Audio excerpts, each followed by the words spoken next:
At exactly 2:13 in the morning, Amara's phone began to ring. She was lying awake in bed, staring at the ceiling while rain battered the windows of her small apartment. She almost ignored the call. Then she looked at the screen. Her heart stopped. The caller ID said, Mum. Amara sat upright. Her hands trembled as she answered, Hello. For several seconds, there was only silence. Then she heard a voice she had not heard since the day she buried her mother, Amara. Mom? The voice came again. Amara. Listen carefully. You don't have much time. Amara could barely speak. Where are you? What is happening? Then her mother's voice whispered, Whatever happens tomorrow, do not go to your uncle's house. But before her mother could explain, the call ended. Amara immediately called the number back. A recorded voice answered. The number you have dialed does not exist. She stared at the phone in disbelief. The next morning, Amara woke up exhausted. She tried convincing herself that it had all been a dream. Then her phone vibrated. It was a message from her Uncle Daniel. Amara, I need you to come to the house today. It's urgent. That afternoon, Amara visited her mother's old friend, Mrs. Grace. If anyone knew what her mother had been hiding, it was probably her. When Amara mentioned the phone call, Mrs. Grace suddenly went silent. Mrs. Grace walked slowly to an old wooden cabinet. From inside, she pulled out a small envelope. Your mother gave me this 6 years ago. Amara stared at it. Why? Mrs. Grace looked directly into her eyes. Inside the envelope was a photograph. It showed her mother standing beside 3 people. Her Uncle Daniel was one of them. Damn, Mrs. Grace was another. But the third person, Amara, didn't recognize. Amara turned the photograph over. Written on the back were 6 words. He is not who you think he is. That night, Amara returned home. At around midnight, someone knocked on her door. 3 slow knocks. She froze. Another 3 knocks. Who is it? No voice. Then her phone rang. Las 2:13 alto M. Again. The caller ID was her mother's number. Amara's hands began shaking. She answered.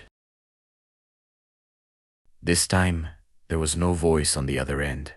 Instead, a recording played. Her mother's voice said, Amara, if you're hearing this, it means the first warning has already happened. Her mother's voice continued. Go to my old house, behind the loose brick in the kitchen. You will find a key. Amara knew exactly where to look. Behind the brick was a tiny metal box. Inside it was a key. Beneath the key was a note. Locker 214. 2 hours later, Amara stood in front of locker. 214.com. The key fit.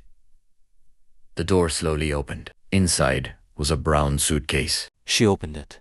Inside were old bank statements, photographs, letters, and documents. Then she found a file with her own name on it. The first document was a birth certificate. But something was wrong. Her father's name wasn't the man she had grown up believing was her father. Then she found a DNA test. She read the results, and everything she believed about her family collapsed. Daniel wasn't simply her uncle. He was her biological father. Amara stumbled backward. No, she kept searching through the suitcase. Then she found a letter from her mother. It explained everything. Her mother had discovered that Daniel was involved in a dangerous financial scheme. She had threatened to expose him, but Daniel threatened her in return. He told her that if she ever revealed the truth, Amara would disappear. At the bottom of the letter was one final sentence. My daughter, forgive me for the secrets I kept. I wasn't trying to deceive you. I was trying to keep you alive. Suddenly, Amara heard footsteps behind her. She turned. Daniel was standing at the entrance. He looked at the suitcase, then at her, and quietly said, You found it. Amara stepped backward. You knew. Daniel said nothing. Amara stared at him. You're my father. His silence was an answer. Amara secretly started recording. Then she asked the question that had haunted her for 6 years. You threatened my mother. Daniel's face hardened. She was going to destroy everything. Amara whispered. You killed her. Daniel looked toward the suitcase. Then he whispered, Your mother knew too much. Suddenly, police sirens sounded outside. Daniel's face changed. Amara had already sent the documents and recording to the police. Daniel was arrested, and the truth her mother had spent 6 years hiding finally came to light. Months later, Amara returned to her mother's grave. She placed a single flower beside the headstone. "I finally understand," she whispered. Her phone suddenly vibrated. Amara looked down. There was one new voicemail. The caller ID said, "Mother." She pressed play. Her mother's voice came through one final time. "If you're hearing this, then you made it. I knew you would." The recording ended.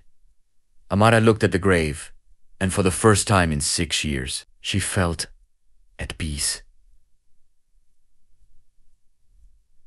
She finally understood that her mother hadn't left her with silence. She had left her a way home.